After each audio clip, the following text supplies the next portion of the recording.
Kuşlar endi xanım üçün, oxandakı dənim üçün.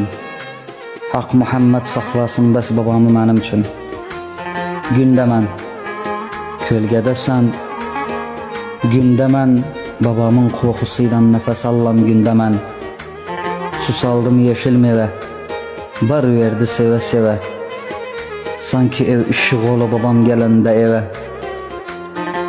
Saç göz qaş üçünə bax, həcilsiz qıçına bax. Saç göz qaş üçünə bax, həcilsiz qıçına bax. Yoxdur babamdan başqa, aç qəlbin içinə bax. Soğuk zafalar çektim, bizi yitirdim. Ne haldan bizim için baba ekmek getirdim. Gam kahır hasretle baba ömrü bitirdim.